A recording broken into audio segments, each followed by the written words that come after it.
예, 오늘은 이제 남녀 관계에 대해서 좀 이야기를 해보려고 하는데요. 부부 관계도 그렇고 연인 관계도 그렇고 나하고 오래 함께 할 수 있는지 없는지 이 판단이 굉장히 중요하잖아요. 그런 것들을 어떻게 하면 우리가 잘 해볼 수 있을지 거기에 대해서 이야기를 한번 해보겠습니다. 인생에서 사실은 굉장히 중요한 결정들이 몇 가지가 있잖아요. 근데 크게 보면 전 두 가지라고 보고 있는데, 하나는 나의 직업, 진로에 대해서 어떤 선택을 하느냐, 그리고 굉장히 중요한 것 중에 하나가 이제 내 배우자인 거죠.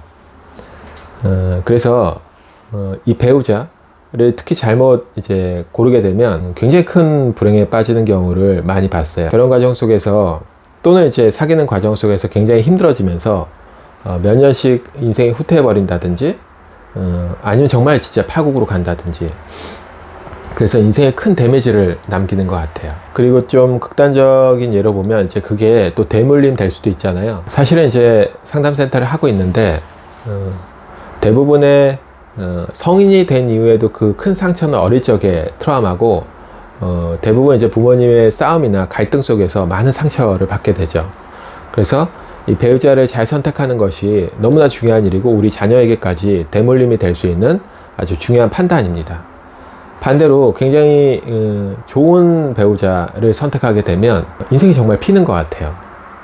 그러니까 인생이 피는 것도 있고, 그러니까 물질적인 것도 있겠지만 정신적인 것들도 충분히 막 치유가 되는, 상대를 통해서 굳이 뭐 내가 상담센터에 오지 않더라도 굉장히 안정적인 사람을 만나게 되면 상처가 다 치유가 될 정도로 굉장히 긍정적인 효과를 내는 것 같아요. 그래서 제가 상담을 오래 해본 결국에는 핵심은, 진짜 남자는 여자를 정말 잘 만나야 되고 여자는 남자를 정말 잘 만나야 될 것 같아요. 예를 들면은 어떤 분은 남편분이 항상 이제 내가 그 눈물을 흘리거나 힘든 일이 있을 때면 이렇게 항상 나한테 다가와서 눈물 이렇게 좀 닦아주고 그냥 말없이 좀 웃어주고, 그리고 이제 본인의 할 일을 하고, 이런 모습이 굉장히 듬직하고 믿음직스러워서 과묵한 사람이구나 해서 결혼을 했는데, 나중에 알고 봤더니 과묵하거나 마음을 이해해서 이렇게 해준 게 아니라 실제로 공감 능력이 너무 부족했던 거예요. 근데 그걸 나중에 알게 된 거죠. 결혼을 굉장히 오랫동안 함께 하시면서. 그래서 굉장히 이제 충격에 빠졌는데 사실은 되돌리기가 쉽지가 않죠. 근데 이 정도로 이제 중요한 사안이면서 우리는 상대에 대해서 잘 모르죠. 정보도 없고 사실 살아보지 않았는데 어떻게 알겠어요. 그래서 우리는 굉장히 중요한 선택임에도 불구하고 많은 정보가 없는, 물론 많이 알고 있다고 생각하지만 그렇지 않을 확률이 많습니다.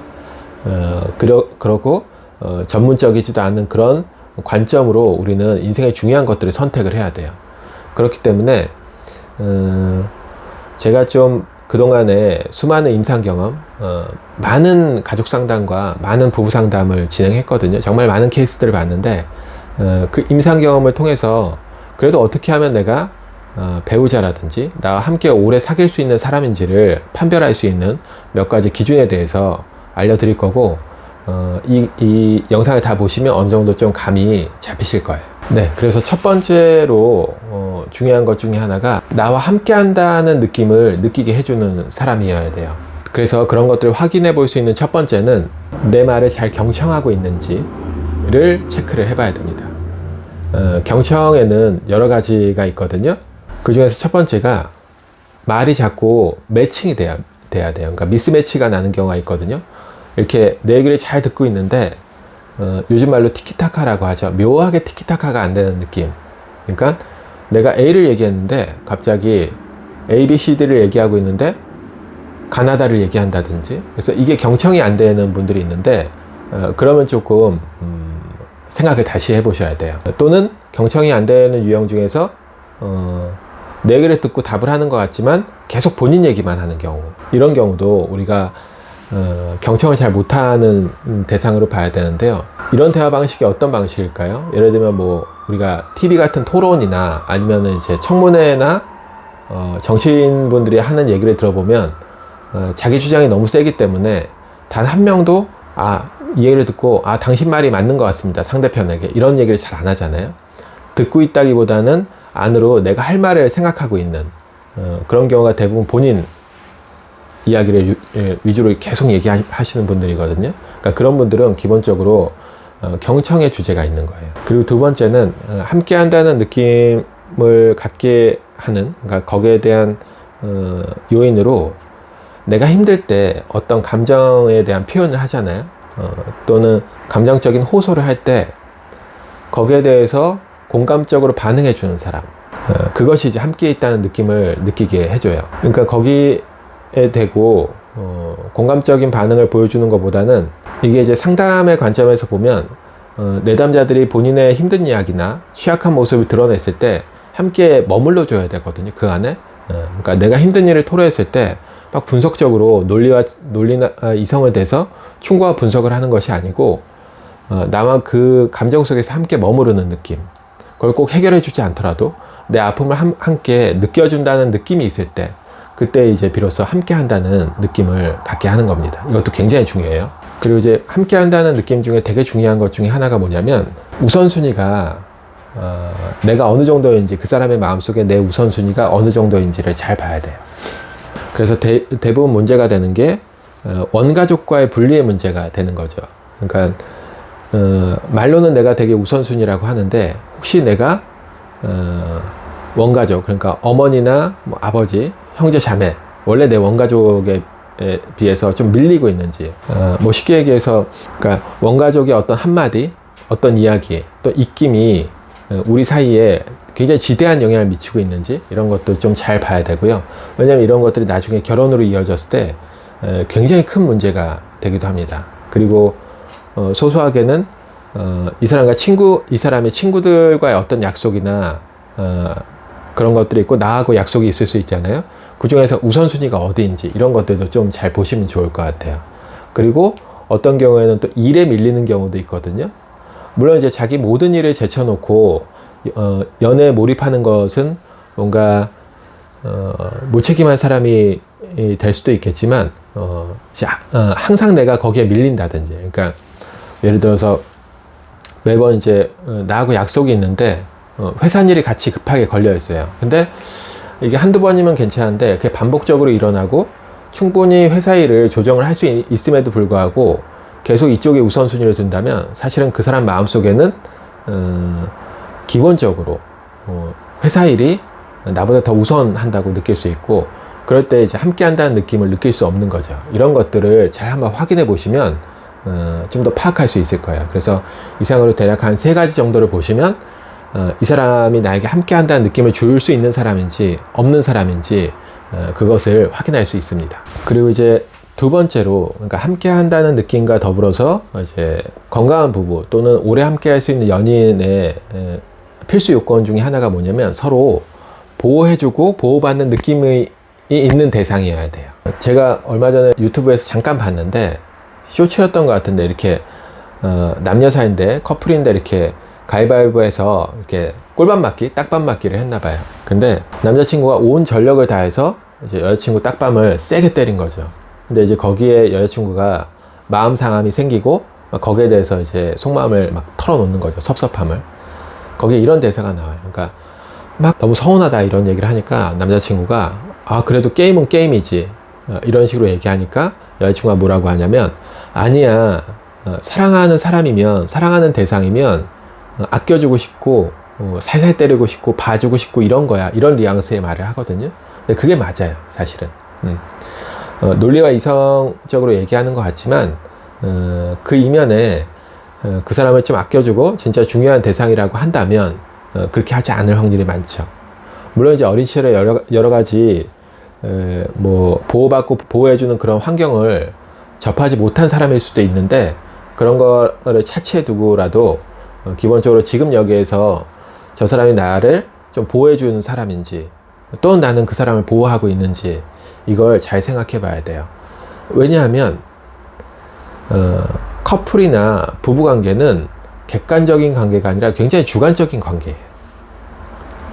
그래서 가끔은 이렇게 하시는 분들이 있어요. 집에 와서 마치, 특히 이제 사회적으로 좀 지위가 있으시고 직급이 있고, 또는 이제 어떤 회사를 운영하고 이런 분들이 집에 오면 와이프분들이나 자녀들에게 꼭 회사에서 하는 방식, 부하 직원 다루듯이 하는 경우가 있거든요. 그러니까 뭔가 힘든 일이 있다고 얘기하면은 그래서 뭐 요점만 말하라든지, 그래서 해결 방안이 뭐야 이런 식으로 이야기를 해버린다든지, 굉장히 논리적으로 일 처리를 하는 방식으로.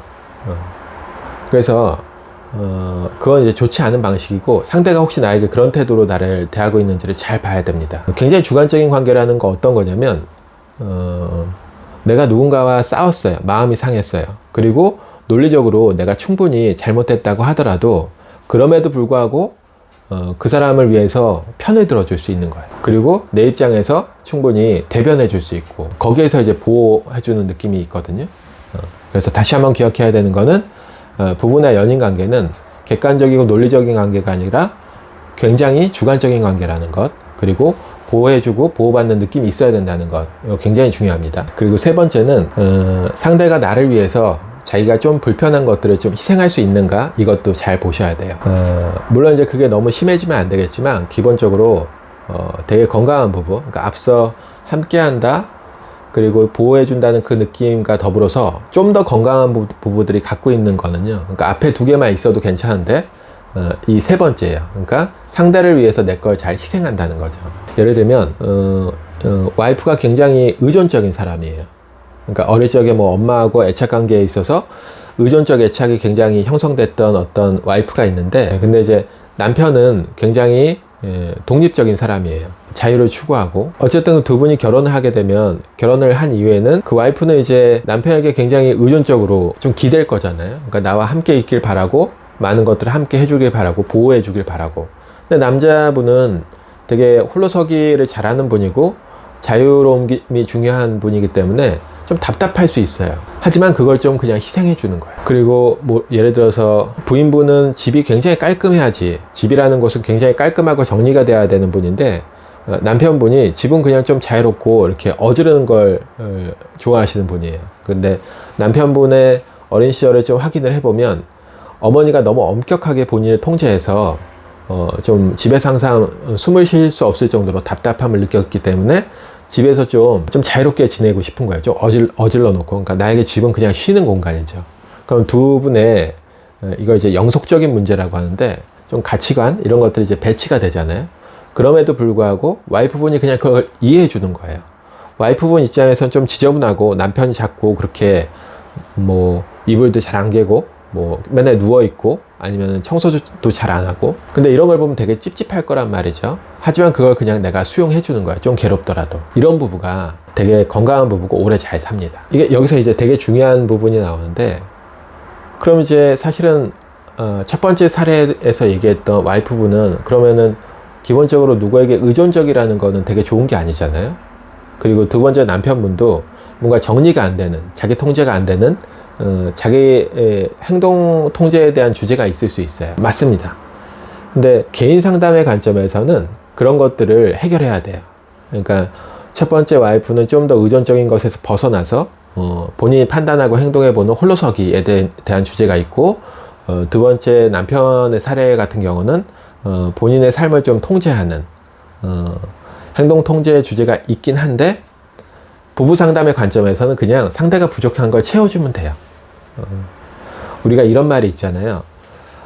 부부 상담의 기본적인 전제는, 부부 상담은 상대를 엄마나, 그러니까 본인의 어린 시절에 엄마나 아빠로 온 결핍으로부터 동일시해서 그걸 채워주는 대상이 아니고, 동등한 이성관계에서 치열하게 싸워가면서 새로운 가족 형태를 만드는 것이 이제 건강한 부부라고 얘기를 합니다.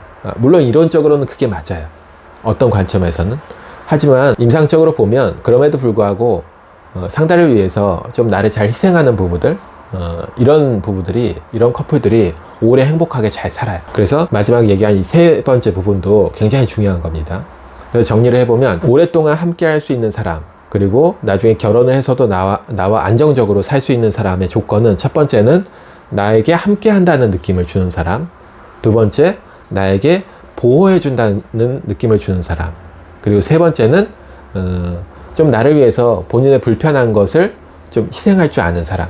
이 세 가지가 갖춰지면 거의 대부분은 선택하셔도 괜찮아요. 근데 여기서 다시 한번 생각해 보셔야 되는 거는, 나는 그런 걸 상대에게 해줄 수 있는 존재인가? 이것도 매우 중요한 거겠죠. 그리고 이제 마지막으로 이거는 약간은 노파심 때문에 제가 말씀드리는 건데요. 지금까지 세 가지는 이게 있는지를 살펴봐야 되잖아요. 그러니까 이게 꼭 있어야 되는 거. 근데 마지막 제가 드리고 싶은 거 하나는 이거 절대 있으면 안 돼요. 이게 있으면은 이 위에 세 가지가 있더라도 선택하면 안 되는 것이 하나가 있어요. 그게 뭐냐면 대화 중에 평소에 은연중에 태도에서 나에게 경멸하는 듯한 느낌을 주는 사람인지를 잘 봐야 돼요. 그러니까 연구 결과에서 관계를 망치는 여러 가지 소통법들이 있는데 그 중에서 나중에 굉장히 이혼율이 높은 게 이 경멸하는 태도가 있는 커플들이었어요.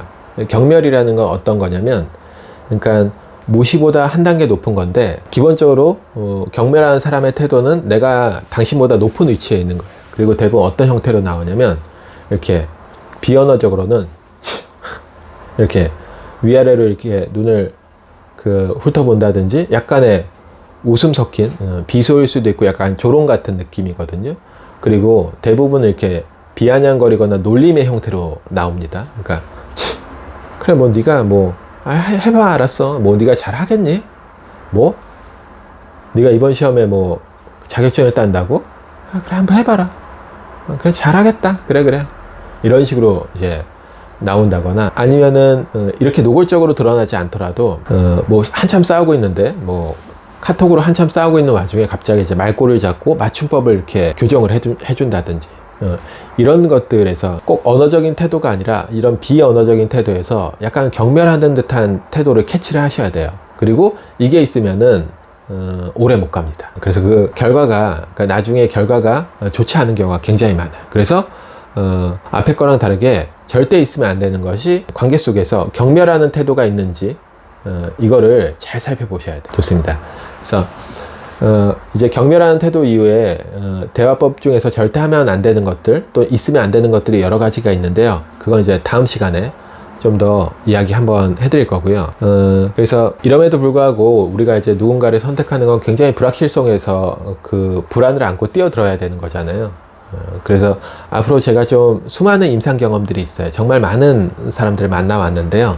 그 임상 경험을 바탕으로 해서 본 채널에서 그래도 좀 선택을 하는데 도움이 될 만한 여러 가지 이야기들을 한번 드리도록 하겠습니다. 예, 오늘 마치겠습니다.